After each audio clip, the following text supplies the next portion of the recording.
Bismillahirrahmanirrahim. Assalamualaikum warahmatullahi wabarakatuh. Alhamdulillah wa bihi nasta'in. Ashhadu an la ilaha illallah wahdahu la syarika lah. Wa ashhadu anna Muhammadan abduhu wa rasuluh. Wa nusalli wa nusallim ala hadha an-nabiyil karim sayyidil mursalin wa ala alihi wa sahbihi ajma'in. Amma ba'd. Ayyuhal mu'minun, ittaqullah.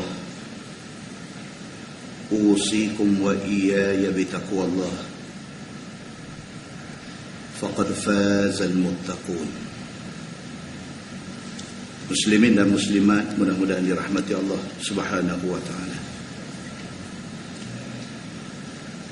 Dalam sebuah hadis riwayat daripada Aisyah radhiyallahu anha menceritakan tentang Nabi sallallahu alaihi wasallam selepas pertama kali Nabi sallallahu alaihi wasallam berjumpa Jibril dan menerima wahyu yang pertama daripada surah Al-Alaq. Nabi sallallahu alaihi wasallam dalam ketakutan dan Nabi balik ke rumah jumpa Khadijah. Dalam hadis itu disebutkan, kata dia, faraja'a biha Rasulullah sallallahu alaihi wasallam yarjufu fu'aduh fadakhala ala Khadijah binti Khuwailid radhiyallahu anha فقال رسول الله صلى الله عليه وسلم زملوني زملوني فزملوه حتى ذهب عنه الروع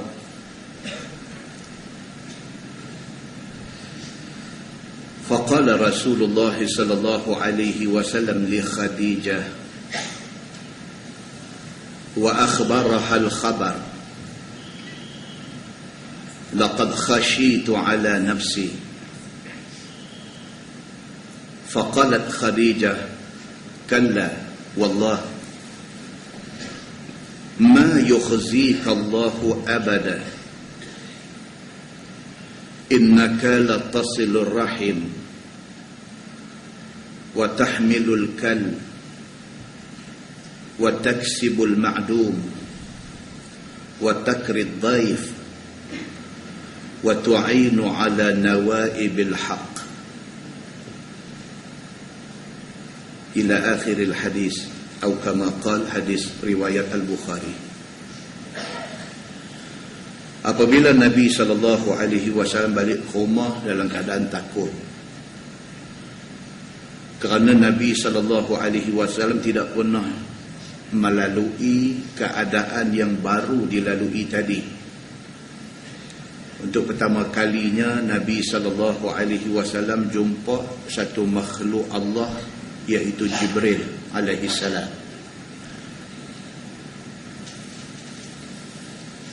Jibril suruh Nabi baca, Nabi kata ma ana biqari, aku tak tahu baca. Jibril suruh Nabi baca, Nabi kata ma ana biqari, aku tak tahu baca.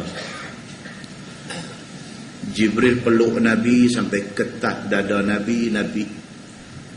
Jibril suruh Nabi baca, Nabi kata ma ana biqari, aku tak tahu baca. Jibril baca iqra bismi rabbikal ladzi khalaq khalaqal insana min 'alaq.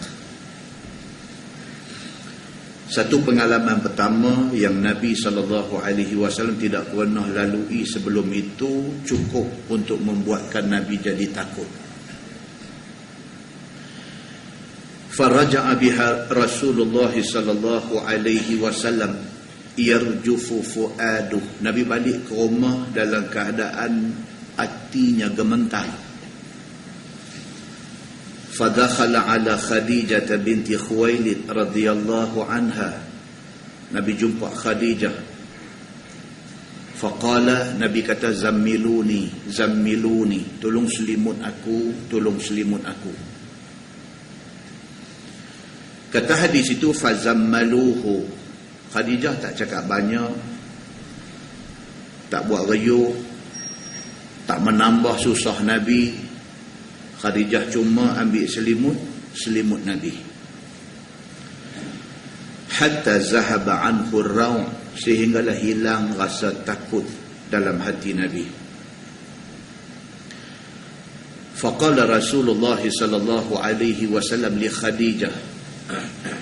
Lepas dah Nabi rasa tenang, Nabi kata kepada Khadijah, wa akhbarah al-khabar. Nabi cerita balik apa yang Nabi lalui tadi. Nabi kata, berapa hari dah berapa lama dah aku duduk pergi Gua Hira, tak ada pernah jumpa benda macam ni. Tiba-tiba hari ni tak tahu siapa dia ni. Dia mai jumpa aku, dia suruh aku baca. Aku nak baca apa? Aku tak tahu baca. Dia suruh aku baca. Dia peluk aku, ketat dada aku, nak menyawa tak boleh. Tiba-tiba dia baca, Iqra' bismi rabbikal ladzi khalaq, khalaqal insana min 'alaq. Khadijah radhiyallahu anha bila dengar macam tu, Khadijah bagi peluang kepada Nabi cerita. Khadijah bagi peluang kepada Nabi untuk luahkan ketakutan dan kebimbangan dia. Nabi kata, laqad khashitu ala nafsi. Aku bimbang, aku tak tahu apa nak jadi pada aku ni. Faqalat Khadijah, baru Khadijah cakap. Tuan-tuan, insya-Allah saat lagi tajuk yang kita nak baca malam ni nak cerita kata orang perempuan tak boleh jadi pemimpin. Maka saya pilih mukhadimah ni nak cerita kata orang perempuan ni ada keistimewaan dia. Antara istimewa yang ada pada orang perempuan itu ialah apa yang ada pada Khadijah. Walaupun dia satu perempuan, tapi dia satu orang perempuan yang luar biasa. Walaupun hadis yang kita nak baca saat lagi nak kata orang perempuan tak boleh jadi pemimpin, tapi dalam ramai-ramai orang perempuan ni ada ramai yang seumpama Khadijah ini. Dia bagi Nabi SAW cerita apa sahaja. Dia jadi seorang pendengar yang baik. She's a very good listener. Orang putih kata, dia satu orang pendengar yang baik. Dia boleh dengar apa Nabi nak cerita. Dia tak buat reyuk, dia tak tambah gelabah Nabi.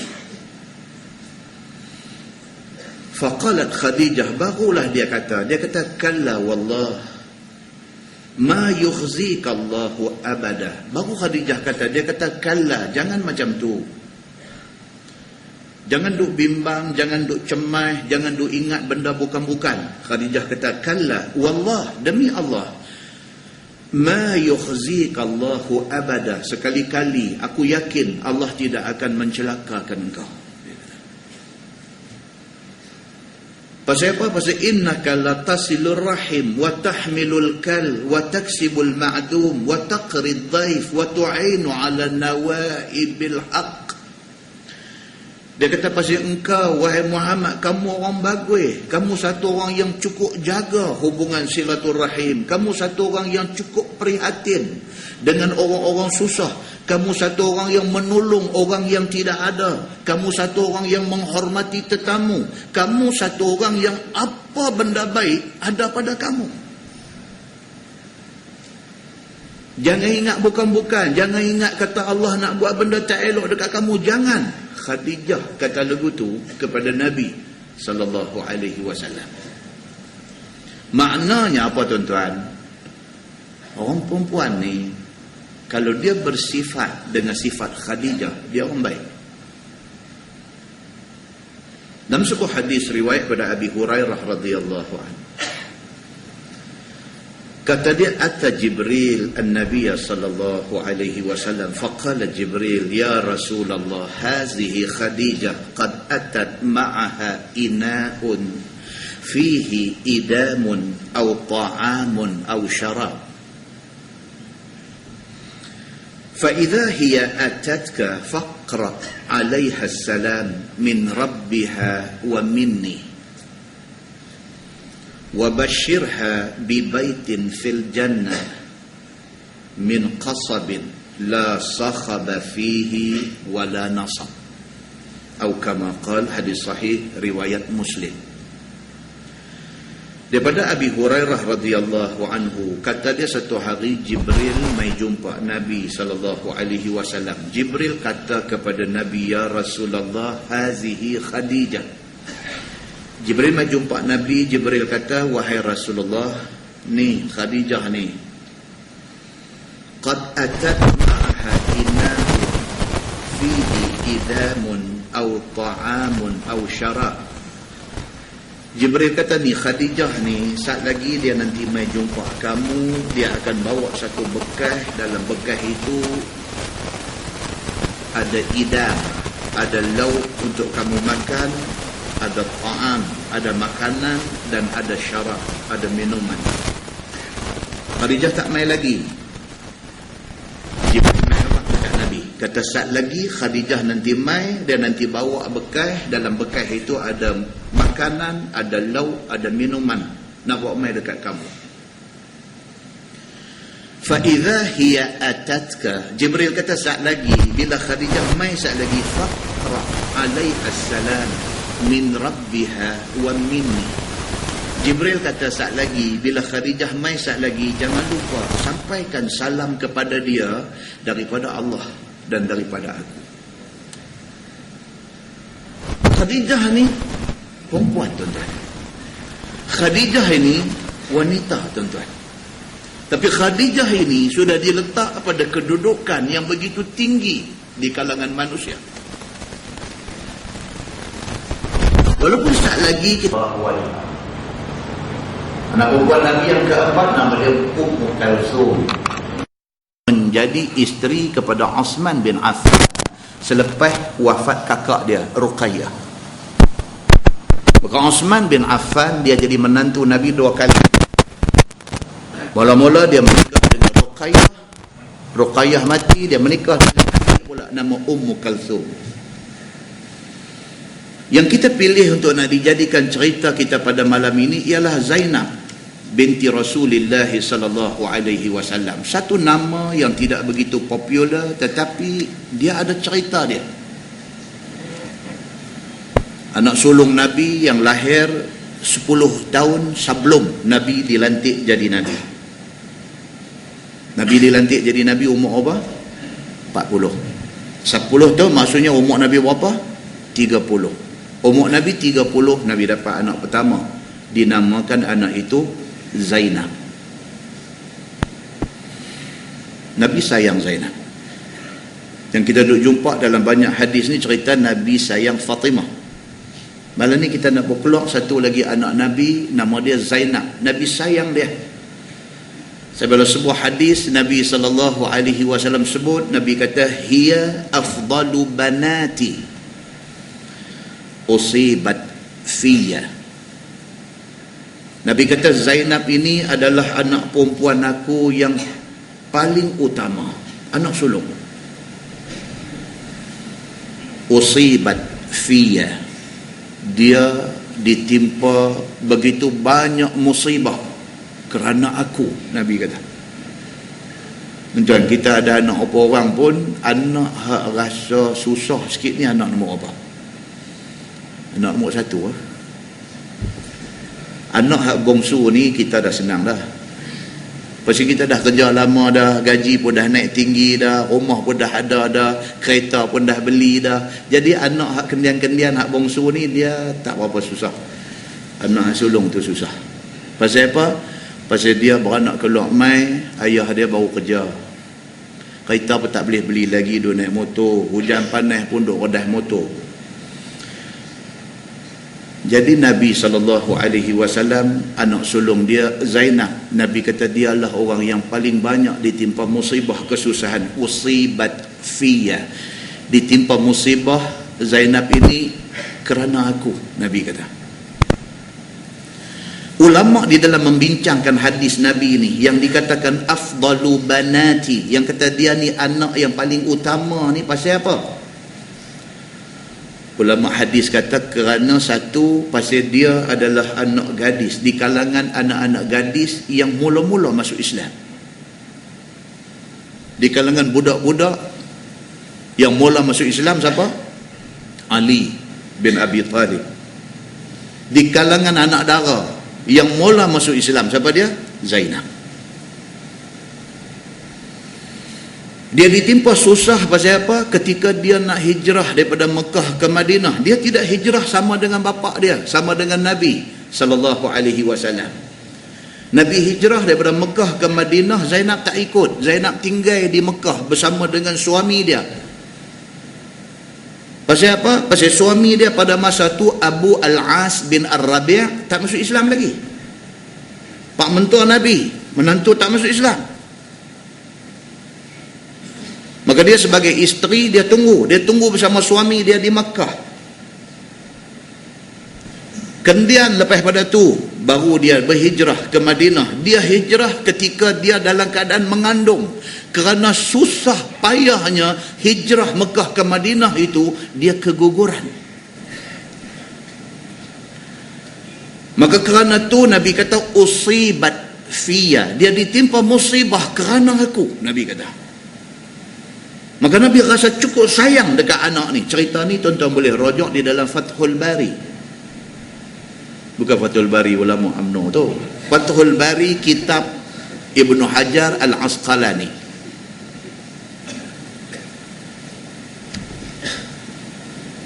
Zainab kahwin dengan Abu Al-As bin Ar-Rabi'. Dan Abu Al-As bin Ar-Rabi' siapa dia ni? Abu Al-As bin Ar-Rabi' yang jadi suami kepada Zainab, anak Nabi ni, dia anak penakan Khadijah. Dia sangkut kot tu. Dia anak kepada Halah. Mak dia nama Halah. Ha simpui, ha alif, lam ta marbutah. Halah. Halah ni adik Khadijah. Pada awal lagi, Abu Al-As bin Ar-Rabi' ni, Khadijah cukup sayang kat dia. Khadijah anggap dia macam anak Khadijah sendiri.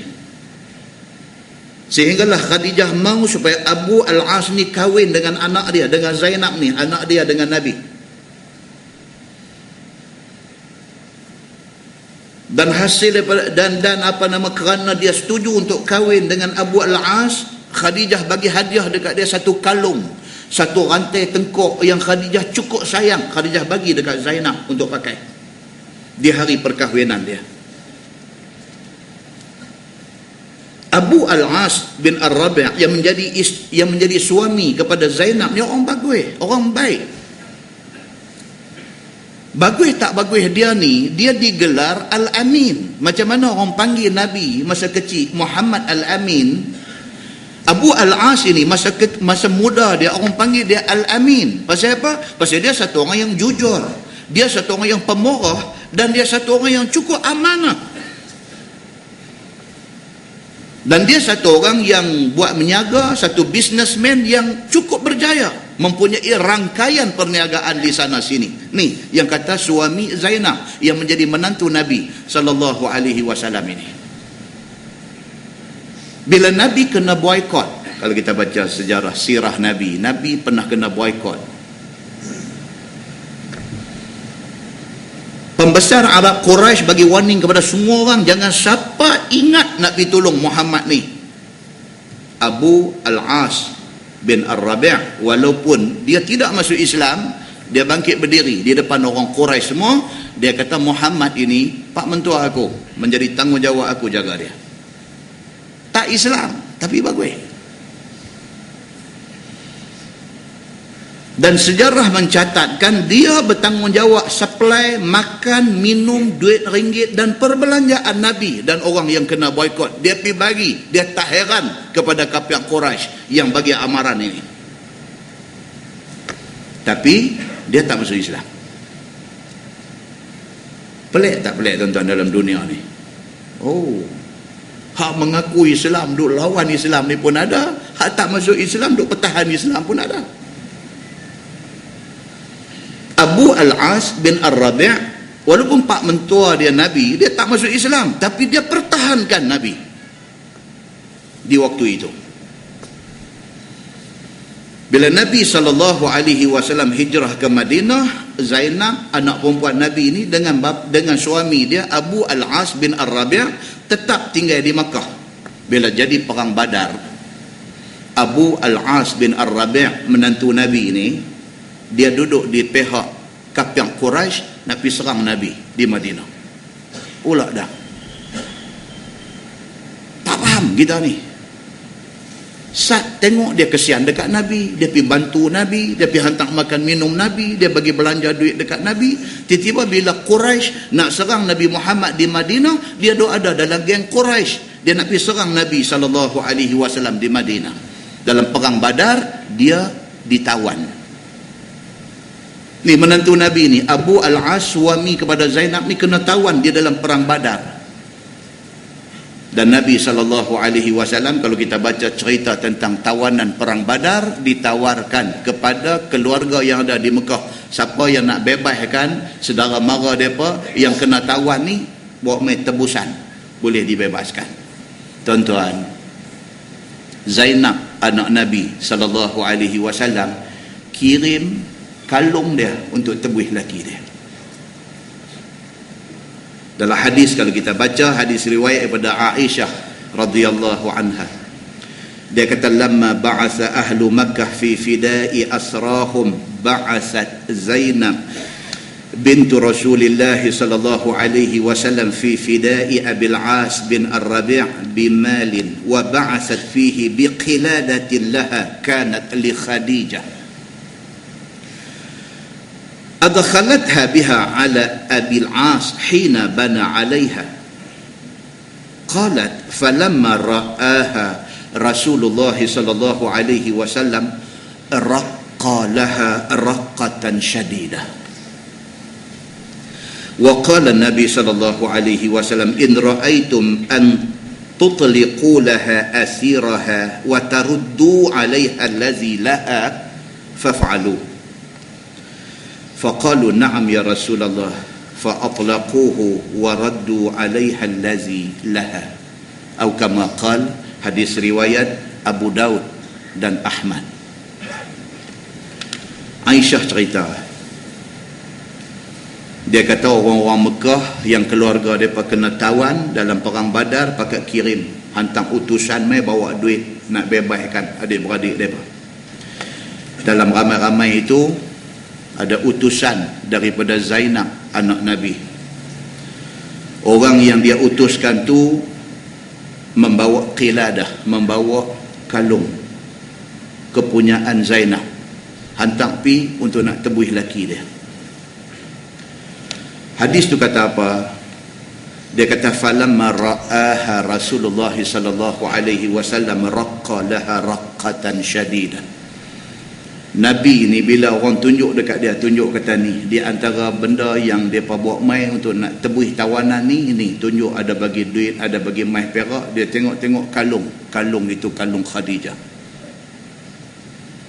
Bila Nabi SAW tengok aja kalung Khadijah ni, raqqa laha raqqatan syadidah. Dalam bahasa hari ni, dia kata Nabi ni touching, tersentuh hati Nabi ni. Bila tengok kalung tu, kalung Khadijah mai depan dia, dikirim oleh anak kesayangan dia kerana nak tebus menantu dia yang duduk di dalam kumpulan tawanan perang Badar. Nabi bila tengok yang tu, raqqa laha raqqatan syadidah, air mata deras.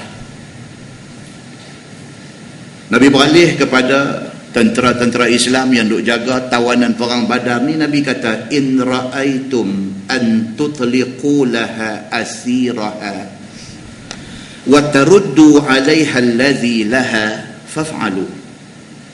Nabi cakap cukup lembut. Nabi kata dekat tentera Islam yang duk jaga tawanan perang Badar ni, Nabi pegang kalung tu, Nabi kata dekat depa, kalaulah hampa ingat hampa nak bebaskan Abu Al-As ini, dan kalung ni pun hampa nak bagi balik kepada anak aku yang menjadi tuan punyanya. Kalau hampa ingat hampa nak buat macam tu, Nabi kata faf'alu, buatlah. Nabi kata, walaupun Nabi SAW ini bukan sahaja dia pemimpin Madinah masa tu, bahkan dia Nabi kepada orang Islam pada masa tu, Nabi tak bagi arahan suruh buat. Nabi pulangkan balik dekat mereka. Nabi kata, kalau hampa ingat, kata hampa nak bebaskan dia, kalau hampa ingat, kata kalung ni hampa nak bagi balik, kirim balik kepada anak aku, kalau hampa ingat nak buat macam tu, Nabi kata faf'alu, hampa buatlah. Sahabat-sahabat Nabi bila dengar macam tu, faqalu na'am ya Rasulullah. Depa tahu dah Nabi punya kehendak tu, depa tahu. Depa tak tanya 2 kali, depa tak tanya 3 kali, depa dengar, depa kata kami akan buat ya Rasulullah, jangan takut.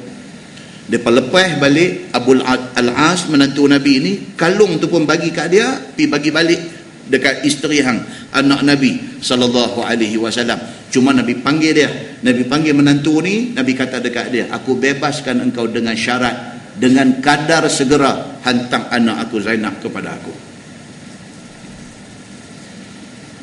Nabi kata dekat dia, secepat mungkin hang ni dibebaskan, kalung ni bagi balik dekat anak aku, dan hantar anak aku dengan kadar segera kepada aku. Dia terima permintaan Nabi. Abu Al-As balik ke Mekah, bila sampai di sana dia kirim Zainab balik kepada Nabi SAW.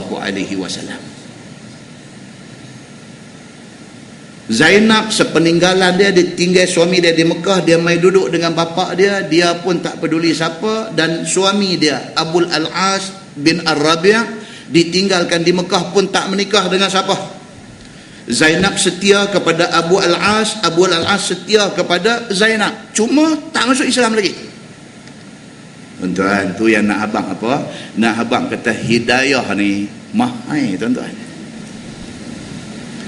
Satu manusia sehebat Abu Al-As bin Ar-Rabi' ni, sehebat dia, yang berlatar belakangkan orang baik-baik, pun Allah tak bagi hidayah mudah-mudah dekat dia. Kita, tuan-tuan, tak ada satu jasa, satu pengorbanan untuk Islam, beranak-beranak keluar mai, Tuhan pilih kita jadi orang Islam, tu pun tak sayang Islam. Kita tak tahu nilai Islam itu, kita tak tahu. Macam mana manusia Allah bagi dia sihat, dia tak tahu nilai kesihatan tu, dia tak tahu sehinggalah dia sakit. Bila dia sakit, dia tahu kata sihat ni tak boleh bayar dengan duit. Tapi bila dah sakit baru nak tahu kata nilai sihat tak guna. Bila dah mati, bila dah masuk kubur, bila kubur dah himpit kita, bila kubur sudah jadi gelap, bila kubur sudah menjadi tempat azab pada kita, masa tu baru nak tahu kata Islam ni sepatutnya kita pelihara, masa tu lambat. Kita jadi macam manusia yang dapat bonus, benda yang bukan hak kita. Bonus ni bukan hak kita, gaji hak kita. Bonus bukan hak kita, bonus tu pemberian kepada kita. Bila dapat bonus, kita gembira ni, tak tahu nak abang duit yang dapat ni, duit tak sangka kita dapat, kita punya seronok. Islam lebih daripada bonus. Tak minta, kita tak minta pun, dalam perut tu tak minta pun beranak keluar mai nak jadi Islam. Tiba-tiba beranak keluar mai, mak kita Islam, ayah kita Islam, orang bang di telinga kita, kita membesar dalam keadaan mengaji Quran dan sebagainya, kita tak reti nak menilai nilai Islam itu. Muslimin dan muslimat yang dirahmati Allah sekalian, Abu Al-As menantu Nabi, anak penakan Khadijah, anak kepada Halah, suami kepada Zainab, balik ke Mekah, dia sampai dekat isteri dia, dia kata aku dibebaskan tanpa mereka ambil apa-apa tebusan atas ihsan bapa kamu, dia kata. Nah, kalung pun dia bagi balik, ke isteri dia, aku akan pegang janji aku dengan Nabi SAW, hampilah balik dekat bapa. Zainab pun daripada hari pak dia hijrah tinggal dia tu, rindu dekat bapa ni mencengkam hati. Tapi hak ni suami, hak nu bapa, tanggungjawab dia duduk dengan suami dia. Bila pak dia panggil balik dalam keadaan macam ni, dia pun balik. Di situ pun perbincangan ulama panjang tu, cerita panjang, adakah dia ni masa tu sudah terpasah nikah dengan suami dia. Itu satu bab yang kita tak bincang malam ini. Muslimin dan muslimat yang dirahmati Allah sekalian, Abu Al-As pada tahun 6 Hijrah masuk Islam. Dia masuk Islam di Mekah. Dia masuk Islam dan dia isytiharkan Islam dia di depan pembesar-pembesar Quraisy yang ada di Mekah semua. Dia beritahu dekat mereka, aku sudah Islam dan aku nak bertolak ke Madinah, nak pergi jumpa Nabi SAW, bapa mentua aku, dan Zainab isteri aku. Sekarang aku nak keluar, nak pergi ke sana. Dan dia pergi, dan dia sampai di sana, Nabi terima dia balik dan Nabi satukan balik dia dengan Zainab sebagai suami isteri. Di situ pun ulama fiqh bincang panjang. Adakah dia kena akad balik ke jadi suami isteri ataupun macam mana? Itu perbincangan yang kita tidak bincang pada malam ini. Pokok pangkalnya dia balik ke sana dan Nabi satukan balik mereka sebagai suami isteri. Dia mempunyai 2 orang anak yang menjadi cucu Nabi, satu nama Ali, satu nama Umamah, 2 cucu. Hasil daripada perkahwinan Zainab dan Abu Al-As. Zainab anak Nabi SAW ini akhirnya wafat pada tahun 8 Hijrah. Dia mati sebelum Nabi mati. Anak Nabi SAW yang nama Zainab yang kita cerita panjang tadi ini, dia wafat pada tahun 8 Hijrah. Nabi doa ada lagi, Nabi kebumikan dia. Manakala suami dia Abu Al-As syahid di dalam perang Yamamah pada tahun 12 Hijrah semasa pemerintahan Abu Bakar As-Siddiq radhiyallahu anhu. Perang Yamamah ni perang apa tuan-tuan? Perang lawan golongan murtad. Perang lawan dengan geng Musailamah Al-Kazab. Mati Abu Al-As menantu Nabi SAW ini di dalam perang Yamamah itu. Muslimin dan muslimat yang dirahmati Allah sekalian, itulah jasa Zainab. Maka orang perempuan jangan kita pandang kata dia tak guna, kerana hadis yang kita nak baca sekali lagi. Orang perempuan akan jadi sangat tinggi kedudukan di sisi Allah kalau sekiranya dia menjadi seperti Khadijah, kalau dia menjadi seperti Zainab radhiyallahu anhumah. Dalam sebuah hadis riwayat daripada Aisyah radhiyallahu anha, kata dia, ista'zanat Halah bintu Khuwailid ukhtu Khadijah ala Rasulillah sallallahu alaihi wasallam, fa'arafa isti'zana Khadijah farta'a lidhalik, faqala Rasulullah sallallahu alaihi wasallam, Allahumma halah. Aisyah radhiyallahu anha cerita, dia kata satu hari aku duduk di rumah dengan Nabi sallallahu alaihi wasallam, tiba-tiba Halah binti Khuwailid. Siapa dia Halah ni? Mak kepada Abu Al-As tadi ni. Siapa Halah ni? Adik Khadijah. Dia mai di rumah Nabi SAW di Madinah. Halah ni, bila dia mai, dia bagi salam di luar rumah Nabi SAW. Nabi SAW ni fa'arafa isti'zana Khadijah. Bila Nabi dengar suara Halah, suara adik ipar, adik kepada Khadijah, adik isteri Nabi. Nabi dengar suara Halah mai bagi salam, minta izin nak masuk dalam rumah ni. Bila Nabi dengar suara dia, Nabi teringat dekat Khadijah, pasal serupa suara adik ni dengan kak dia. Nak cerita kata sayang Nabi dekat Khadijah ni tak boleh padam. Khadijah dah wafat lama dah di Mekah tu. Nabi dah mai Madinah dah. Nabi dah menikah dengan Aisyah, dengan apa dah. Tiba-tiba mai adik ipar ni yang kata Halah, yang kata mak kepada Abu Al-As bin Ar-Rabi' ni tadi ni, mai di rumah Nabi, mai bagi salam. Nabi dengar suara Halah adik ipar ni bagi salam. Nabi dengar tu, Nabi teringat dekat Khadijah. Farta'a bidzalik. Nabi SAW terpegun, tersengap sah. Kerana dengar suara macam mana suara Khadijah ni. Tergamam Nabi SAW. Faqala Allahumma halah. Baru Nabi sedar. Nabi kata, ya Allah, ini bukan Khadijah, ini Halah. Ya tuan-tuan, Abah kata apa?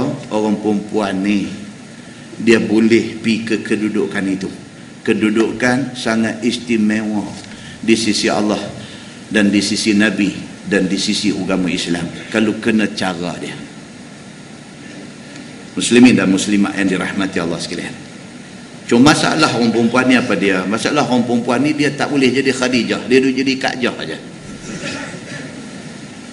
Jadi Kak Jah ni masalah dia satu, apa dia? Dia emosional. Benda yang duk perosak, yang duk pelingkup orang perempuan ni pasal emosional. Kurang pengetahuan agama, ikut perasaan. Berlaku di zaman Nabi SAW, dan hadis riwayat daripada Ibni Abbas radhiyallahu anhu. Dia kata anna zawja Barirah kana abdan yuqalu lahu Mughith. Faka'anni anzuru ilaihi yatufu khalfaha yabki wa dumu'uhu tasilu ala lihyatihi. فقال النبي صلى الله عليه وسلم لعباس يا عباس ألا تعجب من حب مغيث بريرة ومن بغض بريرة مغيثا. فقال النبي صلى الله عليه وسلم لو راجعته. قالت يا رسول الله تأمرني. قال النبي صلى الله عليه وسلم إنما أنا أشفع. قالت لا حاجة لي فيه أو كما قال. hadis sahih riwayat Al-Bukhari. Ini nak cerita orang perempuan emosional. Ibnu Abbas kata ada satu perempuan, dia ni asal-asal hamba, dimerdekakan oleh Aisyah isteri Nabi. Nama dia Barirah. Dia ni masa dia jadi hamba dulu, tuan dia, pengulu dia, kawinkan dia dengan satu laki-laki hamba yang bernama Mughith. Barirah ni pun hamba, Mughith ni pun hamba. Pengulu dia bagi kahwin dengan Mughith. Dia tak berkenan. Barirah ni pada awal dia tak berkenan dekat Mughith ni, tapi dia hamba, pengulu mau macam tu dia kena ikut lah. So dia pun kahwin dengan Mughith, dapat anak seorang. Tapi duk tak mau situ. Boleh orang perempuan ni macam ni. Dia tak mau, orang paksa dia suruh kahwin, dia kahwin, tapi hati duk tak mau situ lah. Dalam-dalam duk tak mau tu anak seorang. Sama dengan orang lelaki pun, kadang-kadang kita tanya dia, ya kita pun jadi gagah nak tanya kita, yang ni berasan hari tu tengok berasan orang perempuan ada yang ni baru. Oh okey tak tahu kata. Pasal kita biasa tengok dia dengan isteri dia, kita berasa ingat lagi muka isteri dia ni nampak lagu lain tu, itu yang gagah nak tanya tu. Ni dia kata ni barunya. Oh kita kata alhamdulillah. Awaknya kita tanya pula, awaknya cerai ke yang tu? Dia kata mula tu tak cerai tapi cerai lah ni. Oh pasal apa? Tak bahagia dia kata. Tak bahagia. Kita kata anak bukan 5 ke raja ni? Anak bukan 5 ke tu ni? Dia kata tak, 6. Kita ingat 5 pun kalau kata tak bahagia itu sudah hebat. Dia kata tak, bukan 6 lagi hebat. Oh tapi tak bahagia kan kata. Tak bahagia kata. Tak apalah, saya cakap tu lah. Mudah-mudahan yang ni hang bahagia, kita kata. Ada kisah macam dia pun ada dalam masyarakat kita ni. Zaman Nabi, Barirah dipaksa kahwin oleh pengulu dia dengan satu laki-laki yang juga hamba, nama dia Mughith. Hati tak mau, daripada hari orang suruh kahwin tak mau, dah jadi suami isteri pun hati tak syok, sampai dapat anak seorang pun tak syok. Aisyah isteri Nabi ni pergi bayar duit dekat pengulu dia, beli dia, lepas itu Aisyah merdekakan dia. Bila dia dimerdekakan oleh Aisyah, perkara pertama dia minta apa dia? Barirah ni. Perkara pertama dia minta supaya laki dia cerai bang dia. Masya Allah. Ibnu Abbas dalam hadis riwayat Al-Bukhari ini, kata Ibnu Abbas, dia kata ka'anni anzuru ilaihi. Ibnu Abbas kata, aku ni macam duk nampak-nampak aja. Yatufu khalfaha, waktu pi tawaf Kaabah, Barirah pi tawaf Kaabah, bekas suami duk ikut belakang. Laki dia Mughith ni punya sayang dekat bini ni, tak tahu nak habaq, sayang dia. Dalam sebuah hadis lain, Nabi SAW kata, ya Abbas, ala ta'jabu min syiddati hubbi Mughith Barirah. Hang tak tengok ke betapa agungnya, betapa besarnya, betapa cintanya Mughith kepada isteri dia Barirah. Bukan kata Mughith tu besar cinta kepada Barirah, isteri dia. Orang pun nampak, Nabi pun nampak betapa laki ni punya sayang dekat dia. Sampai Nabi kata dekat Abbas, Abbas ini pak penakan Nabi, Nabi kata dekat dia, ya Abbas, wahai Abbas, hang tak rasa takjub ke, hang tak rasa heran ke, min syiddati hubbi, betapa dahsyatnya, hebatnya cinta Mughith Barirah, Mughith terhadap isteri dia Barirah, wa min syiddati bughdi Barirah Mughithan, dan betapa dahsyatnya benci Barirah kepada suami dia. Masya Allah. Yang laki ni punya sayang dekat dia, yang dia punya tak mau kat laki dia. Sampai Nabi kata dekat kepada Abbas, hang tengok, hang tak rasa pelik ke dia? Apa ni yang sampai jadi macam ni ni? Faqala Rasulullah sallallahu alaihi wasallam, Nabi panggil Barirah ni, Nabi panggil, Nabi kata, lau raja'ti, Nabi kata, Barirah, hang tak mau ke kalau sekiranya Mughith rojok hang balik jadi isteri dia? Dia dah cerai dah. Nabi kata tak mau ke rojok balik. Qalat, kata Barirah, ya Rasulullah, ta'muruni? Barirah ni tanya Nabi, dia kata, ya Rasulullah, Tuan perintahkan saya suruh rojok balik dengan dia ke? Adakah ini perintah? Dia tanya. Oi, cengih. Nabi kata, la innama ana ashfa', dah, aku tak perintah, cuma aku mencadangkan. Nabi kata, pasal aku tahu laki hang sayang dekat hang macam mana, dan aku tahu Mughith tu orang baik. Tak bolehkah baik balik? Tak bolehkah rojok balik? Aku tidak perintah, tetapi aku mencadangkan. Nabi kata. Qalat, kata Barirah kepada Nabi SAW, dia kata, la hajata li fihi, aku tak kebulok kat dia. Ni apa tuan-tuan ni? Ni nak abang kata emotional. Orang perempuan. Laki baik, laki bagus, laki dah susah dah nak cari laki macam tu. Dia boleh tak mau dekat laki dia. Ada anak seorang pun, sampai dalam satu hadis lain Nabi kata, fa innahu abu waladik, Nabi kata, Barirah, dia bapa anak hang. Nabi kata, hampa tak mau ke baik balik, hampa tak mau rojok ke, dia tu bapa kepada anak hang. Dia tanya Nabi balik, perintah ke ni? Nabi kata, bukan perintah, aku mencadangkan. Dia kata, la hajata li fi, aku tak kebulok kat dia. Nabi kata, tak apa. Ni nak cerita yang kata orang perempuan ni dia macam ni. Ada yang bersifat seperti mana Khadijah, ada yang bersifat seperti mana Barirah.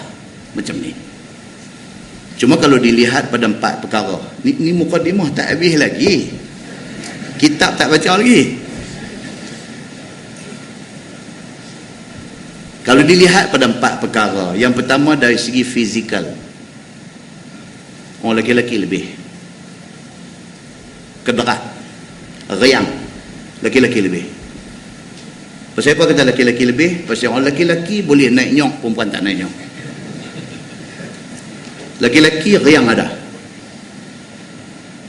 Dilihat dari spiritual, dari Tuhan, laki-laki lebih.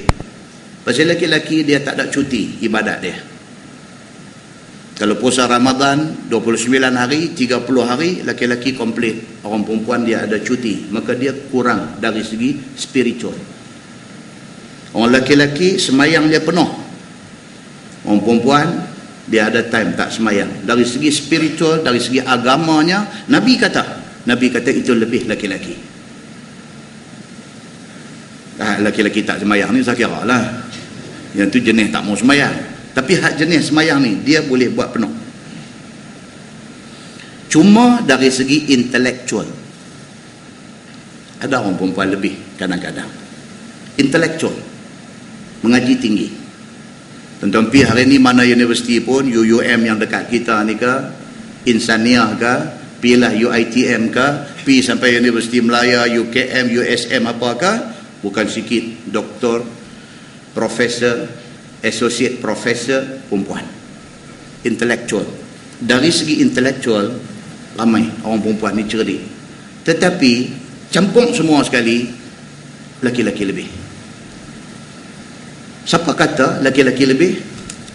Allah kata dalam Quran, a'udzubillahi minasyaitanir rajim, ar-rijal qawwamuna 'alan nisa bima faddalallahu ba'dahum 'ala ba'd wa bima anfaqu min amwalihim. Tuhan kata ar-rijal qawwamun 'alan nisa, laki-laki adalah pemimpin wanita. Allah Subhanahu wa taala sebut benda ni dalam surah An-Nisa. An-Nisa ni cerita perempuan. Dalam surah An-Nisa Allah sebut benda ni very clear. Tuhan kata ar-rijal qawwamun 'alan nisa, pemimpin kepada iman. Pasal Allah memang lebih sebahagian ada sebahagian lain. Maksudnya memang Allah bagi jadi pada awal-awal laki-laki lebih pada perempuan. Kalau dia satu orang ada PhD holder, dia ada PhD, dia satu orang doktor, dia satu orang profesor, dia satu orang yang intelektual, satu orang yang terkenal, satu orang yang dirojok dalam bidang ekonomi, dalam bidang perubatan, dalam bidang apa sekalipun, apabila suami dia mati, dia handicap. Bila suami dia mati, dia handicap. Dia jadi, apa nak kata handicap ni? Dia jadi ada kekurangan. Paling tidak bila laki mati dia tenggelam punca, dia kata tengok telefon tak boleh dah, telefon dah kena blok dah. Dia pasal apa? Tak bayar bil. Awak yang tak bayar, dia kata bayar macam mana? Dia satu orang doktor PhD, profesor madya, profesor, dia nak bayar bil telefon tak tahu. Pasal selama ni laki dia duk bayar bil telefon. Selama ni dia duk ingat pakai telefon tu tak kena bayar. Berapa ramai orang perempuan, wak kereta pulai steering ni lagi laju daripada orang lelaki-lelaki pulai, nak buah minyak tak hati. Tentu telefon lelaki dia, telefon dia, abang ni awak ni pasal apa kereta start tak boleh. Lelaki dia kata start tak boleh, bateri kot. Jadi lagu mana? Duk tanya dalam telefon ni, jadi guna tak tahu, dia guna, dia ngeng-ngeng-ngeng tak ada. Oh, ada bunyi ke? Lelaki dia kata ada bunyi, ngeng-ngeng-ngeng, tapi dia tak mau hidup. Pasal apa? Tak apa, sekali abang pergi tengok meter minyak rapat habis. Dia la ilaha illallah. Awak selamat. Dia kata tak tahu, mana tahu abang yang duk buang minyak selama ni. Dia handicap. Bila laki dia tak ada, bil telefon pun tak bayar, minyak kereta pun tak tahu boh. Maknanya orang perempuan bergantung pada laki-laki. Bukan laki-laki itu kerja bayar bil telefon, bukan laki-laki itu kerja buah minyak, tetapi ada kerja yang apabila tak ada laki-laki, orang perempuan jadi susah. Benda kecil aja, tapi kacau hidup dia. Dia nak pergi mesyuarat dengan profesor daripada Amerika mana ni, cerita besar ni dia nak pergi ni, tapi kerana minyak kereta habis macam pasal kerja tu dia tak boleh buat. Muslimin dan muslimat yang dirahmati Allah sekalian, Tuhan kata apa? Bima faddalallahu ba'dahum ala ba'din. Memang Tuhan dah buat satu lebih daripada yang satu lagi, laki-laki lebih daripada perempuan. Wa bima anfaqu min amwalihim, lebih-lebih lagi apabila suami kerja, isteri tak kerja, nafkah anak bini suami tanggung, ketika itu suami lebih lagi menjadi pemimpin di dalam keluarga. Muslimin dan muslimat yang dirahmati Allah sekalian, baru kita baca kitab, kita tengok cerita orang perempuan tak boleh jadi pemimpin. Bahrul Mazi jilid 15. Bahrul Mazi jilid 15 muka surat 243. Dia kata masalah raja perempuan memerintah negeri tidak maju. Dia kata, ketahuilah orang perempuan itu kurang akal, kurang agama dan banyak jahilnya. Dia kata pedih bunyi ni. Bunyi ni pedih tu sebab kita abang awal-awal tadi, orang perempuan boleh lepas daripada apa yang disebut di sini kalau sekiranya dia menjadi seperti Khadijah, kalau sekiranya dia jadi seperti Zainab, kalau sekiranya dia jadi seperti mana orang-orang perempuan yang ditunjukkan dalam Quran dalam hadis kehebatan mereka akan jadi hebat, tidak seperti yang disebut di dalam hadis yang akan datang ini. Kata dia, dengan kerana itu tidak sayogia mereka diberi memerintah rakyat. Orang perempuan boleh kalau nak jadi pengarah, nak jadi pengetua, kalau nak jadi apa, tapi jangan sampai mereka ni duduk di kursi nombor 1 sampai jadi Perdana Menteri. Jangan. Dan siapa menurut perintah raja perempuan, nescaya tidak maju pemerintahannya itu. Kalau naik, dia kata perempuan duduk nombor 1, dia jadi kelang kabut. Pasal apa? Pasal kelemahan yang ada kepada mereka. Kadang-kadang dalam kehidupan kita sendiri pun, kalau lagi isteri, yang isteri kita ni kerja di satu jabatan, mai bos dia perempuan, dia balik mai duk komplain dekat lelaki di rumah ni, Allah, dia kata leceh orang perempuan jadi bos. Dia tanya dia balik, hang laki-laki ke perempuan? Dah lah, dia kata perempuan lah, tapi betul ya, dia kata orang perempuan tak boleh lah jadi bos. Dia sendiri perempuan, dia tak suka bos perempuan. Esok cukup senioriti, cukup syarat, dia naik duduk bangku tu, dia jadi pengarah, orang lain pula kata kat dia, leceh bos perempuan. Nampak? Biasa tak tuan-tuan dengar benda ni? Biasa sangat-sangat. Pasal apa? Pasal mereka ni bukan daripada jenis Khadijah, daripada jenis Barirah. Dengan tak ada pasal-pasal emosional di pejabat, dengan tak ada pasal-pasal rambut nak unyai, dengan tak pasal-pasal hak nu tak kena, hak ni tak kena, dengan tak pasal-pasal beletiang dekat kaki tangan satu pejabat dan sebagai kacau, dia jadi kacau habis. Satu pejabat jadi kacau habis. Pasal apa? Pasal sikap dia yang tidak sesuai dibawa sebagai pemimpin di sesuatu tempat. Baik. Dia kata bermula dalil yang menunjukkan yang demikian itu adalah hadis yang dikeluarkan oleh Imam At-Tirmizi. Kata dia, an Abi Bakrah radhiyallahu anhu qala asamanillahu bi syai'in sami'tuhu min Rasulillah sallallahu alaihi wasallam lamma halaka Kisra. Qala man istakhlafu? Qalu ibnatuh. Diriwayatkan oleh satu sahabat Nabi sallallahu alaihi wasallam, nama dia Abi Bakrah radhiyallahu anhu. Katanya telah dipelihara aku oleh Allah Subhanahu wa taala daripada fitnah. Abi Bakrah ni, dia kata alhamdulillah, dia kata Allah taala selamatkan aku daripada terlibat dalam fitnah. Fitnah apa? Fitnah perang sama-sama Islam. Tuan-tuan, Islam bila perang dengan Islam, ini fitnah paling besar. Islam bila bergaduh dengan Islam, ini fitnah paling dahsyat. Islam kalau sama Islam tidak boleh bersatu, ini benda yang Nabi paling takut. Hari ni ada fitnah tu tuan-tuan, cukup dahsyat. Bukan ada, cukup dahsyat. Tuan tengok video-video yang duk keluar dalam YouTube, duk tunjuk macam mana pembunuhan Islam, bunuh Islam di Syria. Yang sembelih itu Islam, yang kena sembelih itu Islam. Kononnya yang sembelih itu Islam Syiah, yang kena sembelih itu Islam Sunni. Pihak yang yakin dengan benda ni mati-mati mengatakan Syiah bunuh Sunni. Tapi hakikat sebenarnya apa dia? Wallahu a'lam. Tuhan aja yang tahu. Ada satu third party, ada satu pihak ketiga yang memang seronok kalau sekiranya Sunni dengan Syiah ni berperang. Memang mereka seronok. Pasal apa? Pasal mereka tak gaduh, main duk bunuh orang Islam. Bagi Islam bunuh Islam. Hang mau apa? Untuk hang nak pergi bunuh saudara sama seagama dengan hang mau apa? Hang mau senjata, kami supply. Hang mau apa? Hang mau duit, kami bagi. Hang mau apa? Hang mau makanan, kami hantar. Hang mau apa? Janji hang Islam, hang pergi bunuh orang Islam.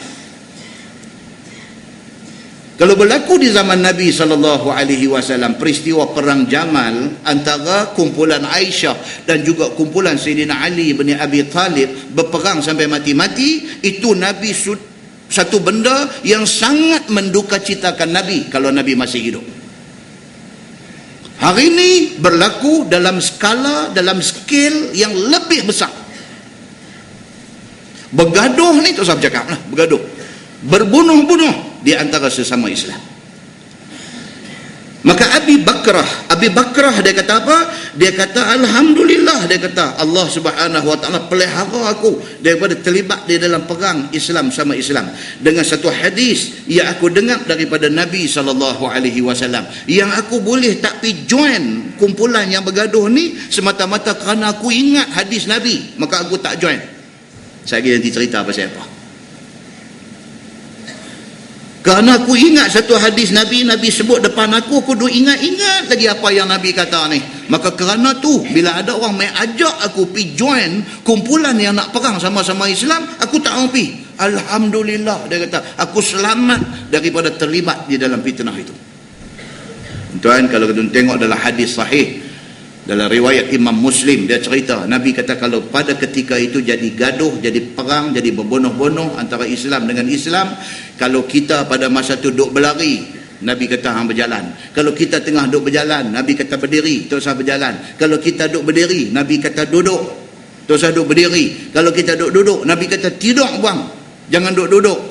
Nabi kata kalau di tangan hang ada senjata tajam yang boleh guna untuk bunuh orang, Nabi kata katuk senjata tu bagi jahanam. Pasal apa? Pasal tak mau bagi kita terlibat di dalam peperangan yang akan mati dalam perang itu orang Islam. Islam ni dia macam tu. Islam bukan satu agama yang duk tiup api permusuhan. Islam bukan satu agama yang duk bakar semangat suruh pergi bertindak melulu. Islam satu agama perdamaian. Islam nak suruh Islam sama Islam cari jalan pertemuan, duduk berbincang dan selesaikan masalah. Itu Islam, spirit Islam macam tu. Abi Bakrah ni dia kata, apabila mai benda macam ni aku teringat pesan Nabi, maka aku tak terlibat di dalam perang itu. Alhamdulillah, dia kata. Kalau tidak, seumur hidup aku hidup di dalam penyesalan. Kita pernah cerita bab perang Jamal di masjid ni panjang lebar dulu ni, detail. Muslimin dan muslimat yang dirahmati Allah sekalian. Sambung hadis tu, dia kata tak kala binasa Kisra, yakni raja besar yang memerintah Parsi, sabda Nabi SAW, siapakah yang menggantikan Kisra sebagai raja besar Parsi itu? Dengar berita kata Kisra ni gelaran, bukan nama orang, gelaran kepada pemerintah Parsi. Macam mana Fir'aun gelaran kepada pemerintah Mesir dulu. Bila dengar berita kata Kisra raja Parsi mati, Nabi tanya, Nabi kata siapa yang naik takhta menggantikan dia? Nabi tanya. Jawab sahabat-sahabat Nabi SAW, iaitu anak perempuan dia. Dia jawab kata yang ganti tempat bapa dia ni adalah anak perempuan dia. Bila dengar Nabi SAW perkataan sahabat-sahabat yang demikian, maka sabda Nabi SAW,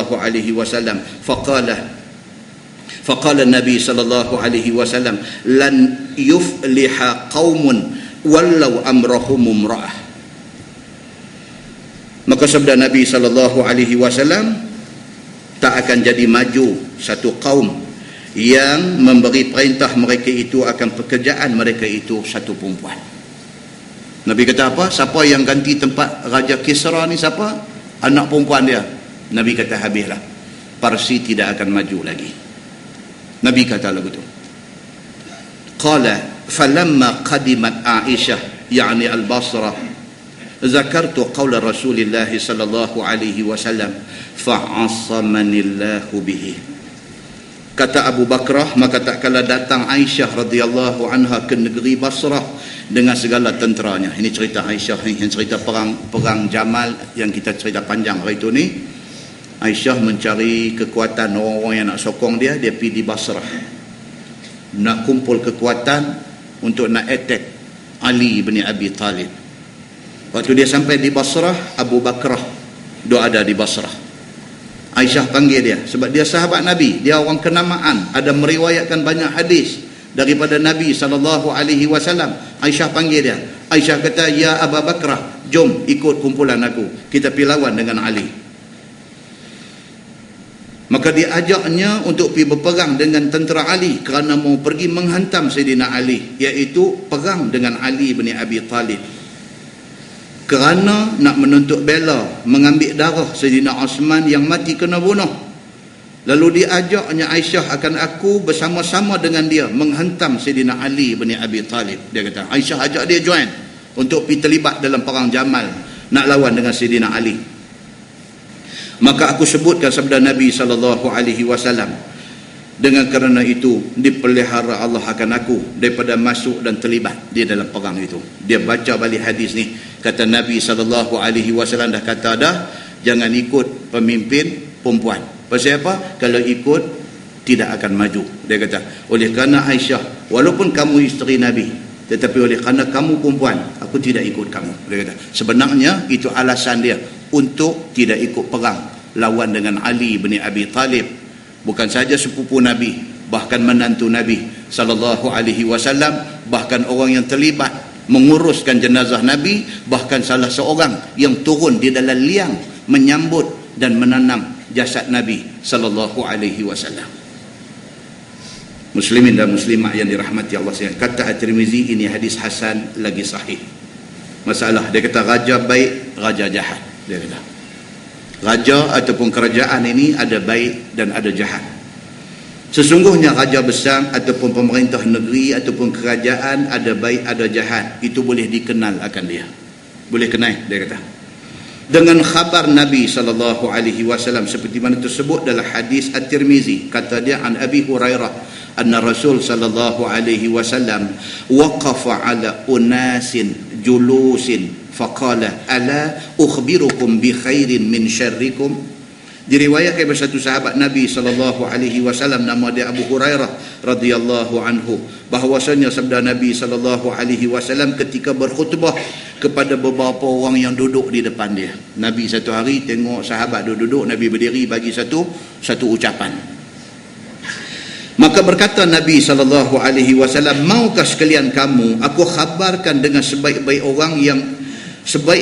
orang-orang kamu daripada yang jahat daripada kamu? Nabi berdiri di depan sahabat-sahabat ni, Nabi kata, hampa mau dah aku nak beritahu orang baik dengan orang jahat tu macam mana nak kenal? Itu maksud dia. Depan ni Nabi kata, ni aku nak beritahu dekat hampa. Hampa nak tahu tak macam mana cara nak kenal orang baik, macam mana cara nak kenal orang jahat? Nabi kata begitu. Qala fasakatu. Qala zalika thalatha marrat. Faqala rajul, bala ya Rasulullah, akhbirna bi khairina min syarrina. Kata Abu Hurairah, dia mereka daripada mendengarkan sabda Nabi SAW yang demikian itu. Bila Nabi tanya, Nabi kata, ni hampa mau tak aku nak cerita macam mana nak kenal orang baik, macam mana nak kenal orang jahat? Semua sengah, tak ada siapa jawab, tak ada siapa respon. Nabi ulang 2 kali, sengap semua. Nabi ulang 3 kali, pakat takut. Pasal apa? Kerana datang waham di dalam hati mereka itu. Mereka jadi was-was, jadi takut. Takut mereka itu, atas diri mereka itu jatuh siapakah yang jahat itu kelak zahir di dalam orang banyak itu. Takut. Mereka takut kot Nabi pinpoint. Dia pun takut. Nabi kata, hampa nak tahu dah macam mana nak kenal orang jahat, macam mana nak kenal orang baik? Nabi tunjuk seorang, Nabi kata dia ni jahat. Takut yang tu. Takkanlah Nabi tak cerdik begitu tu. Kita kalau kita nak cakap depan orang, kita tak payah abang kata ni cukup tak guna, tuan-tuan jangan ikut dia. Jangan cakap begitu. Itu kita memperbodoh-bodohkan orang yang dengar. Kita tak payah sebut ni jahat, kita abang sifat-sifat orang jahat. Orang yang dengar dia tahu sendirilah siapa dia yang jahat tu. Itu orang cerdik, itu orang bijak. Sahabat-sahabat ni takut lagi. Nabi kata, hampa tahu, hampa mau tak aku nak beritahu kat hampa orang baik dengan orang jahat? Nabi tunjuk ni 1, 2, 3, 4, 5, yang ni 6 jahanam. Yang ni baik. Mereka takut kot tak pergi salah seorang yang kena tunjuk masuk dalam 6 jahanam tu, takut mereka. Dia kata lagu tu. Maka takut mereka ni. Jadi waham dalam diri mereka ni, takut mereka itu akan diri mereka itu jatuh. Siapa yang dikatakan jahat itu? Kelak zahir dalam diri di kalangan yang ada banyak itu. Takut yang tu. Maka kata Abu Hurairah telah bertanya Nabi SAW 3 kali. Nabi tanya 3 kali. Hampa mau dah aku nak cerita orang baik ni siapa? Orang jahat ni siapa? Tak ada respon. Nabi tanya 3 kali. Maukah sekalian kamu, aku cerita kepada kamu sebaik-baik orang daripada kalangan kamu dan sejahat-jahatnya? Bila didengar oleh mereka itu 3 kali Nabi tanya, maka lalu disahut oleh satu laki-laki. Bila dia kata hampir 3 kali duk tanya ni, kalau tak respon sekali lagi, dia pergi 13 kali, dia pergi 33 kali, jenuh kita. Seorang respon. Maka kata laki-laki itu, bahkan ya Rasulullah, khabarkan kiranya kepada kami sebaik-baik orang dan sejahat-jahat orang daripada kami. Seorang kata, dia kata, ya Rasulullah, tak apa, cerita mai, kami nak tahu siapa yang baik, siapa yang jahat daripada kalangan kami ni. Yakni perbezakanlah kami itu siapa jahat dan siapa baik. Bila didengar oleh Nabi SAW akan sahut mereka yang demikian, maka sabda Nabi, khairukum man yurja khairuhu wa yu'manu syarruhu wa syarrukum man la yurja khairuhu wa la yu'manu syarruhu. Nabi jawab macam tu. Nabi bukan nak tunjuk 1, 2, 3, 4, 5. Nabi bagi tahu sifat-sifat dia. Sabda Nabi SAW, sebaik-baik orang daripada sekalian kamu ialah orang yang boleh diharapkan kebajikan dan kebaikan daripadanya. Orang baik itu ialah orang yang kita boleh harap kebaikan daripada dia. Satu. Dan diamankan kejahatannya, yakni daripada kalangan raja-raja dan segala orang yang memerintah. Dan kita tahu dia tak buat zalim ke orang. Itu orang baik. Tengok dia pun kita tahu dia orang baik. Tengok ayak muka dia pun kita tahu dia orang baik. Kita tahu dia orang baik. Kita boleh harap kebaikan mai daripada dia. Kadang-kadang nak cakap tak tahu tuan-tuan, kita kadang-kadang bukan kata kita ni duk mengaji tasawuf, Tuhan bagi dekat kita satu ilmu kasyaf ke apa ke. Anak kita balik mai abang, anak perempuan balik mai abang, dia kata, mak saya ada kawan dah, tapi tak tahu mak dengan ayah setuju ke tak. Yang mak ni kata orang mana apa semua, kerja apa semua, tanya habis semua, hang ada gambar dia dah. Budak-budak lah telefon lah, pak kata buka tunjuk, mak tengok, mak tunjuk kat pak mak tunjuk kat abah hang tak apa, bawa pergi kat pak tengok misal mungkin. Dia kata aku tak tahu tapi aku tak percaya muka macam ni. Bukan kasyaf. Dan dia pun bukan drive sharp. Cuma ada satu dalam diri dia tu, ada satu. Bila tengok tu dia nak abang tak tahu. Bila tengok tu dia main dalam hati ni. Abang kata dia pergi cari orang lain. Mak ni pergi balik kata ni, pak hang nampak tak apa kenal ni. Pasal apa dia kata? Kerana misalnya kah? Dia kata, kerana spek matanya kah? Kerana apa ni yang tak sesuai? Tak tahu. Pak hang tengok gambar tu, dia kata pergi cari orang lain tu ya. Kalau hang pandai pergi pujuk dia, hang pergi. Mak kata lagu dia, mak tak berani dah. Kalau mak cakap sekali lagi nak jadi apa, mak tak tahu. Pak hang bukan hang tak tahu. Kalau dia kata tak mau, selalu kata dia main dalam hati. Ini orang dia kata apa? La yurja khairuhu. Tak boleh harap kebaikan daripada dia. Tengok muka pun tak percaya. Tengok ni nampak lagu penyamun tarbus satu macam ni, punya ramai orang elok-elok duk ada awak dia ni yang dia pergi berkenan, dia duk main lagu tu. Tak pernah jumpa, tak pernah bersembang, tak pernah apa pun. Tengok gambar tu dia main kata cari orang lain lah. Jadi dia nak beritahu dalam hadis ni apa dia? Dia kata orang baik ni apa dia? Orang yang kita tengok dia apa kita boleh tahu, kita boleh harap kebaikan daripada dia. Tengok ayak muka dia, muka tu muka ayak semayang. Tengok ke cerah, ke jernih ayak muka dia tu, kita rasa percaya kat dia. Bila boleh berjumpa berdepan, boleh bercakap sepatah dua, bila boleh bersembang, kita akhlak dia. Dan dia adalah satu orang yang boleh diharapkan kebaikan daripada dia. Dan betul macam yang dikata, sungguh inilah orang yang patut jadi pemimpin. Muslimin dan muslimat yang dirahmati Allah sekalian. Maka apabila mereka itu baik kepada rakyat, seperti dilepaskan mereka itu kerana seorang yang kena zalim. Kalau dia jadi pemimpin di kalangan rakyat dia, kalau ada kena zalim, dia akan pastikan rakyat dia dilepaskan daripada kezaliman itu.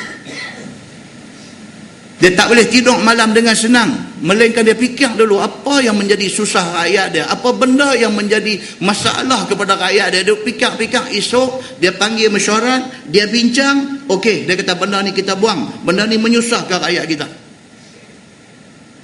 Dia satu orang pemimpin yang macam tu, yang otak dia ni duk fikir apa, tak mau susahkan rakyat, tak mau bebankan rakyat, apatah lagi nak mengambil kesempatan ataupun nak menyamun dan merompak rakyat, lagi dia tak buat. Muslimin dan muslimat yang dirahmati Allah sekalian, maka mendirikan orang yang berilmu dan memuliakannya. Dia kalau jadi pemimpin, dia tahu orang yang patut dimuliakan. Siapa dia orang yang patut dimuliakan? Orang yang berilmu dan orang yang berakhlak mulia. Itu orang yang mesti dimuliakan. Oh, semua tuan-tuan, pergi tengok, woi dia ni gimana ni dengan rantai tengkok orang pakai ni. Ish. Nah, ini pemimpin kita pun semak bila tengok macam tu. Jantan pakai rantai tengkok. Allahu Akbar, awak dia ni. Kita jadi semak. Tengok dengan keadaan anak bini dia apa, dia main ketak dada. Dia main ketak dada. Kita nak tengok ni, tengok macam turun main pun yang muka pun muka yang semayang. Tengok dia keluarga macam mana, anak bini macam mana. Kepercayaan kita tu ada. Kalau dengan Allah dia jaga, dengan rakyat dia tentu jaga. Muslimin dan muslimat yang dirahmati Allah sekalian. Seperti dia kata mering, dia tulis di sini. Apa maksud dia, saya tak tahu. Dia kata seperti mering kepada sebelah orang yang dikasihnya. Mering maksudnya apa? Berat sebelah kot. Kita tahu mering kacau. Tak, berat sebelah kot, dia mering. Dia kata seperti mering dia kepada sebelah orang yang dikasihnya dan berdamping dengan dia. Apabila orang yang dikasihnya, yang orang yang berdamping dengan dia berbuat zalim, dia jadi macam ni. Dia jaga kroni. Dia jaga kroni dia. Dia jaga geng dia. Kalau kroni dia, kalau geng dia buat salah lagu mana pun kira betul. Pasal apa? Dia orang kita. Kalau macam ni punya bentuk pemimpin, Nabi SAW kata ini tidak layak jadi pemimpin. Begitu. Dan seperti tiada ia makan segala punya orang dengan bergagah paksa dan tiada izin tuannya. Dia bukan jenis piduk membujuk lalu melentang patah, tak ada hukum halal haram dia dalam hidup dia. Dia bukan jenis macam tu. Kalau dia jadi pemimpin, dia jaga benda ni. Hak dia halal, hak dia, hak orang. Dia tidak akan randuk masuk hak orang punya. Dia jenis orang macam tu, dia layak menjadi pemimpin. Maka raja-raja dan pemerintah yang demikian itu diharapkan baik dan kebajikan pada dia. Kalau macam tu sifat-sifat ada kat dia, tahu ini orang patut menjadi pemimpin. Muslimin dan muslimat yang dirahmati Allah. Dan tiada diamankan daripada kejahatannya, iaitu seperti raja-raja pemerintah yang suka makan suap dan sebagainya. Ini tak mau. Pemimpin jenis macam ni tak mau. Lambat lepas je, bukan tangkap duit dengan tangan-tangan kau tu dia telan pergi sekali. Tak mau, macam ni tak mau, dia kata. Maka suka mering juga dia ni pun. Dan suka mering pada orang yang dikasihnya dan berdamping dengannya. Berat sebelah. Hak tadi dia tak berat sebelah. Hak tadi dia jalan betul. Dia main hak berat sebelah ni, ini tak mau. Apabila mereka itu berbuat zalim, dia lepaskan daripada dibalas zalimnya dan dibiarkan dia makan segala yang dipunya orang. Oh, ini tak mau. Bini dia, orang pun bini dia. Oh, jenis macam ni kita tak mahu. Dia kira hak dia, hak orang pun hak dia. Oh, kacau macam ni. Ini tidak boleh jadi pemimpin. Bahkan raja dan pemerintah yang jahat itu ialah yang sendiri suka zalim dan suka makan segala punya orang. Dia tu pun dah jahat dah. Dia ambilnya dengan bergagah dan dengan jalan tipu daya. Hak orang disamun, dirampas, diambil sesuka hatinya. Maka demikian itu adalah orang yang sejahat-jahat daripada kalangan kamu. Nabi bagi, ini garis panduan dia. Hampa nak pilih orang jadi pemimpin, nak menjadikan dia sebagai kerajaan kamu, pilih orang macam ni. Orang macam mana? Muka dia pun kita nampak boleh percaya, tindak tanduk dia memang boleh percaya. Jangan ambil yang tengok dia pun tak percaya, tindak tanduk dia merbahaya. Begitu. masalah raja-raja yang terpilih dan raja-raja yang terkutuk. Dia kata raja-raja dan pemerintah negeri yang terpilih dan yang terutama daripada segala raja dan pemerintah negeri, iaitulah raja-raja yang adil, yang menjalankan seperti mana hukum Allah Subhanahu wa taala. Yang tu yang kita nak. Dia cerita dia apa, dia nak buat apa yang Tuhan suruh buat. Yang tu cukup timbangannya di antara segala rakyatnya dan tidak zalim ia sekali-kali. Tidaklah perkara itu berjalan sebagaimana mustahaknya dan cukup akan tadbirnya. Dia buat kerja betul. Dan tidak bercerai ia dengan orang-orang alim yang bijak dan pandai tadbir. Dia mau orang macam tu. Dia dengan orang alim ni dia hormat habis. Tuan-tuan tengok Sultan Kelantan lah ni. Allahu Akbar. Dia terkeluar daripada kebiasaan. Dia terkeluar. Dia boleh pergi rumah orang kampung, dia boleh duduk melepok atas tikar mengkuang orang kampung, dia boleh buat benda ni, satu benda yang tak pernah orang buat sebelum ni. Bukan masalah dia buat tu, saya suka nak tengok muka dia. Muka dia ketika dia pergi buat ni. Nampak muka tu. Muka tu dia bukan best actor. Dia bukan nak jadi pelakon tambahan apa bayar 15 hari, bukan. Dia bukan macam tu. Dia seronok buat benda tu. Dia boleh duduk naik kereta, dia singgah mana-mana masjid, masuk semayang sekali dengan orang kampung ni. Tuan-tuan, hadis Melayu kata apa? Ulang menyusung akang, tak akan hilang bisa dia. Kalau dia ulang kapak, kalau dia ulang senduk, kalau dia ulang berbisa, dia duduk perdu pokok pun dia patut masuk wad kita ni. Tak mesti dia ulang senduk, dia ulang kapak, dia tak semestinya. Oleh kerana bisa dia ni boleh bawa maut dekat orang, dia kena duduk atas pucuk pokok dah. Dia duduk di bawah pun bisa dia duduk dah. Orang hebat-hebat, orang besar-besar, orang kenamaan, orang apa ni, kalau dia boleh turun pi sama dengan orang bawah ni, lebih bisa lagi dia ni. Dia minta orang buat apa, bukan orang terpaksa buat. Orang seronok nak tolong dia. Ini satu benda yang Nabi ajar yang tak semua orang lagi faham benda ni. Ke bawah Duli, Sultan Kelantan dia faham benda ni. Kawan baik dia siapa dia? Tok Guru Menteri Besar.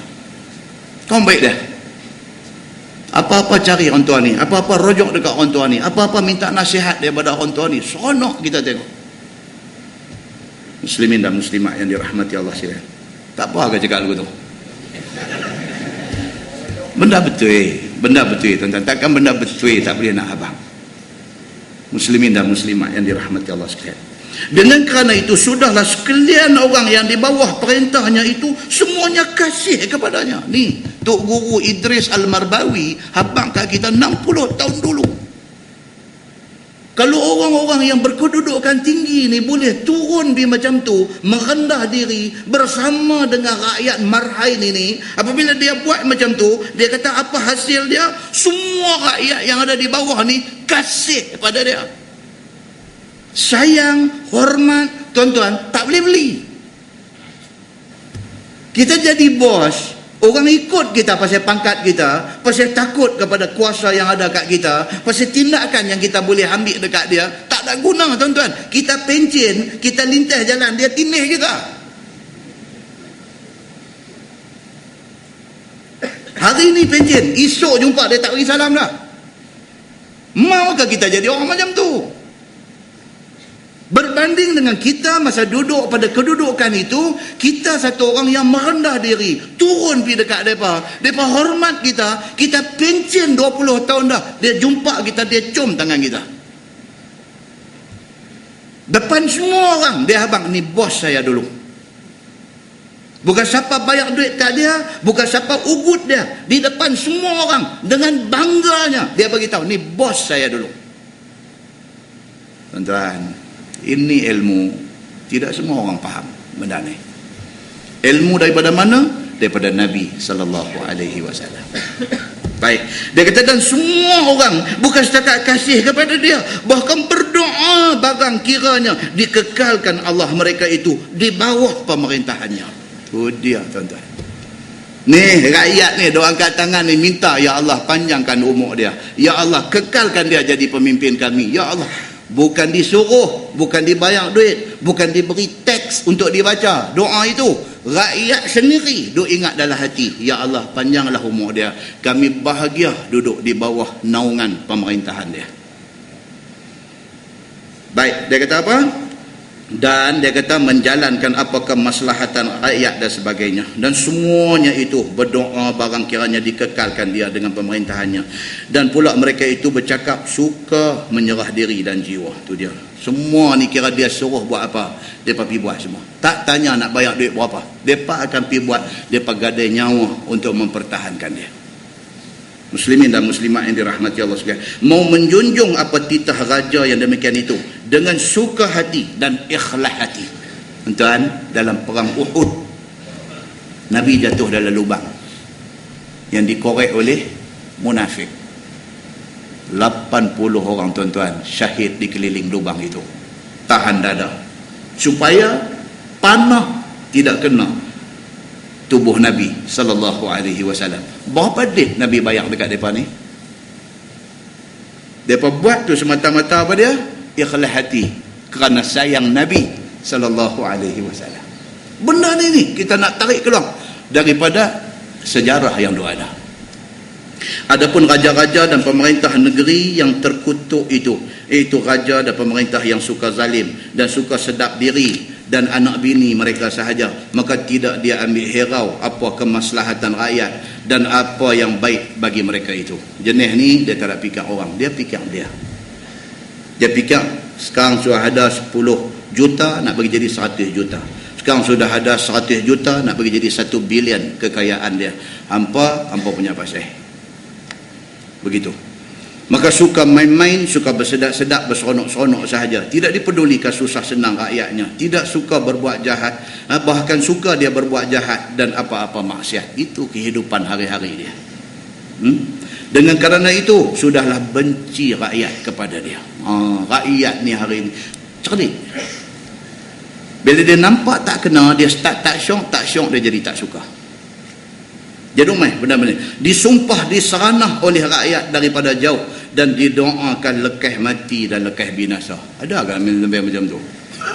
Ni Syekh Idris Al-Marbawi kata, bila dah tak berkenan ni, dia domai macam-macam. Ada apa macam tak ada, dia kata tak guna. Rakyat ni di mana ni? Di kedai kopi yang menjadi mini parlimen di sana sini. Tempat duk godam ni. Para dia kata 5 tahun tak pernah nampak muka dia main lagu tu. Tu pasal apa? Tu keluar di mulut tu pasal apa? Marah. Pasal apa? Tak suka. Pasal apa? Pasal pemimpin tidak berkelakuan seperti yang sepatutnya. Begitu. Dan tak mahu mereka itu menurut perintah dengan senang dan bertertib. Mereka sentiasa bergagah dan berlawan dengan rakyat itu. Jadi tak elok lah. Pemimpin marah rakyat marah pemimpin, dia jadi duk perempuan-perempuan, jadi tak elok negeri. Maka jadilah raja yang demikian itu sumpah seranah rakyat dan benci mereka itu kepada rakyat seperti mana rakyat benci mereka. Jadi gitu. Rakyat marah dia marah rakyat balik. Dia marah rakyat marah dia balik, penat. Apalah salahnya bila kita bergelut, bersusah payah nak ambil jawatan tu. Bila dah dapat jawatan tu, tunaikan amanah dengan sewajarnya. Muslimin dan muslimat yang dirahmati Allah sekalian. Sebuah hadis yang kata an Umar bin Al-Khattab anin Nabi sallallahu alaihi wasallam qala ala ukhbirukum bi khiyari umaraikum wa bi shirarihim wa khiyaruhum alladhina tuhibbunahum wa yuhibbunakum wa tad'una lahum wa yad'una lakum wa shiraru umaraikum alladhina tubghidunahum wa yubghidunakum wa tal'anunahum wa yal'anunakum. Maksud dia, saya baca hadis saja daripada Umar bin Al-Khattab radhiyallahu anhu. Nabi sallallahu alaihi wasallam bersabda, Nabi kata, mau dah aku nak cerita kepada kamu sebaik-baik pemerintah, sebaik-baik kerajaan dan sejahat-jahat pemerintah, sejahat-jahat kerajaan. Iaitu sebaik-baik pemerintah itu ialah orang yang mereka itu sayang kepada rakyat dan rakyat sayang kepada mereka. Itu bagus.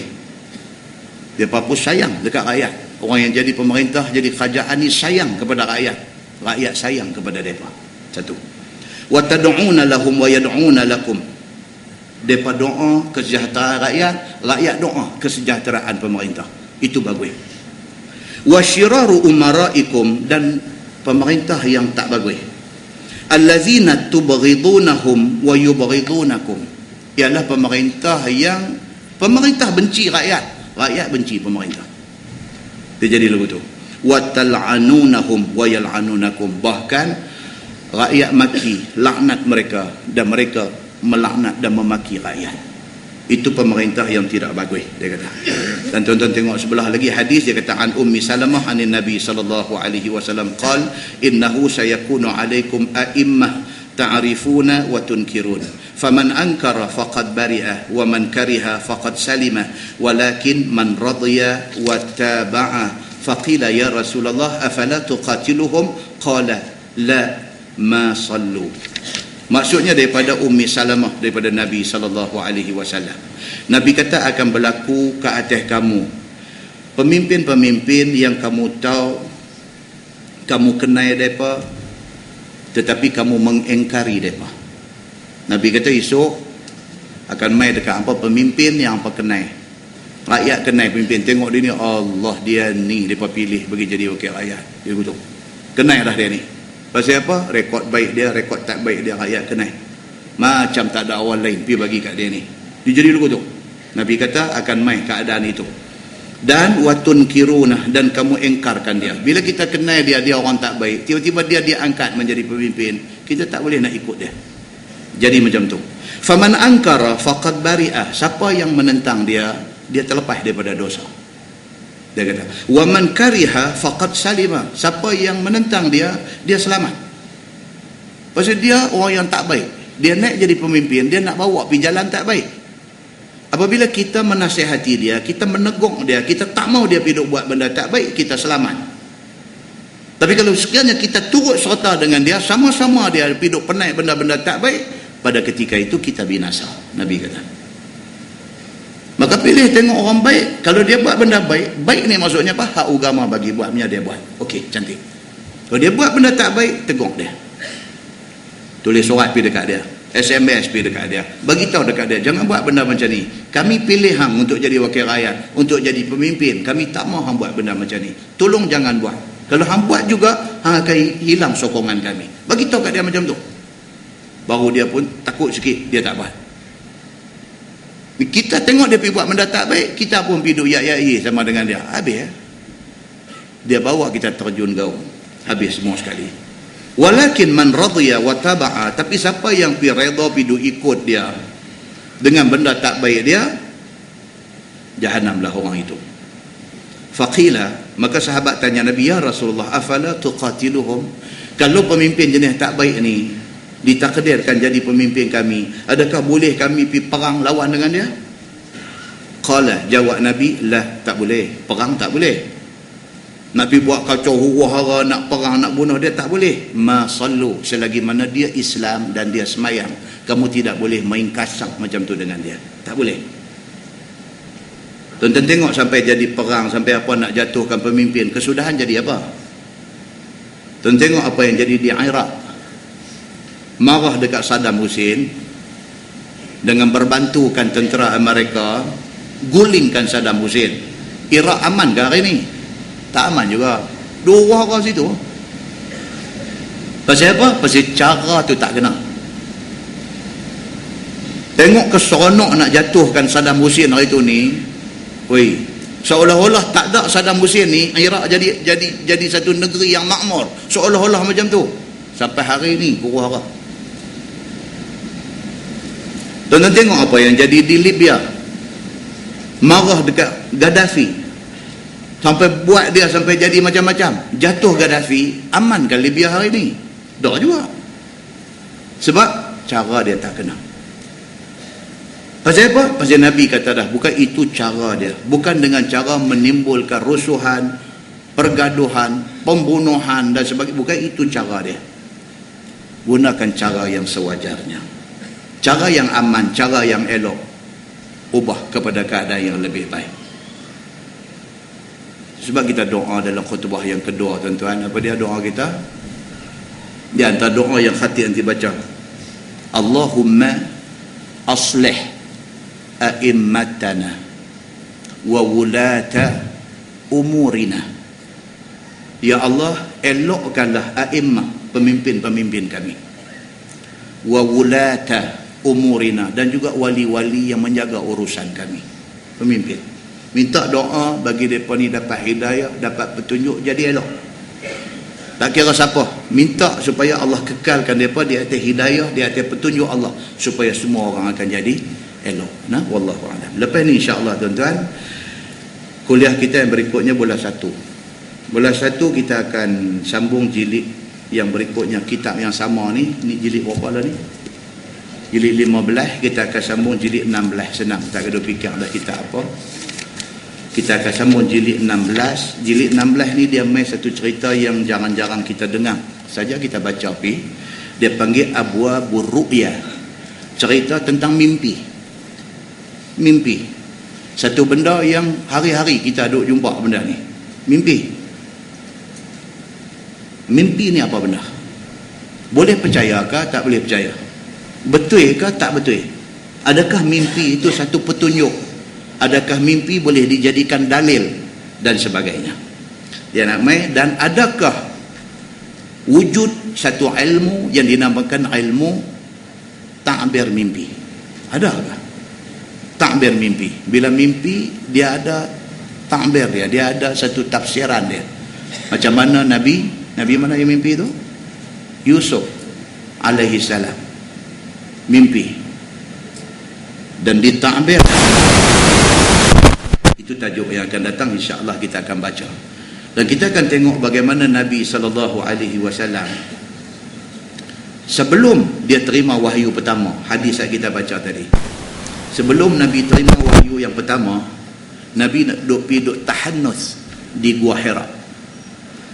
Sebelum tu Nabi mimpi. Apa mimpi Nabi? Kita nanti tengok di dalam Sahih Bukhari ada menceritakan tentang benda ni. Mimpi Nabi ni apa? Jadi tajuk yang akan datang insya-Allah Abwabur Ru'ya an Rasulillah sallallahu alaihi wasallam, cerita tentang mimpi daripada Nabi sallallahu alaihi wasallam. Isu huraian dia akan main. Kalau kita mimpi jumpa ayah kita yang dah meninggal dunia, dia mai jumpa kita dengan pakaian jubah putih, mai cakap sesuatu kepada kita. Apa maksud mimpi itu? Jadi dia harap lepas kuliah jangan pakai duk beratok nak tanya saya. So, ustaz ni semalam saya mimpi lipan bara ketik ni, kira lagu mana? Tak balik saya sampai pagi esok. Pasal apa? Pasal semua orang memang ada mimpi. Nak takbir mimpi bukan sebarang orang. Saya cuma boleh baca saja tajuk mimpi, nak takbir saya tak erti. Abang. Okey? Tetapi benda tu wujud dan ilmu itu ada. Nah, kita tangguh dengan tasbih kafarah dan suratul As. Subhanallah. Asyhadu an la ilaha illa anta astaghfiruka. Bismillahirrahmanirrahim. Innal insana illa allazina amanu. اللهم صل على محمد في الأولين والآخرين وسلم ورضي الله تبارك وتعالى عن سادتنا أصحاب سيدنا رسول الله أجمعين. بسم الله الرحمن الرحيم. الحمد لله رب العالمين حمدا يوافي نعمه ويكافئ مزيده. يا ربنا لك الحمد كما ينبغي لجلال وجهك الكريم وعظيم سلطانك.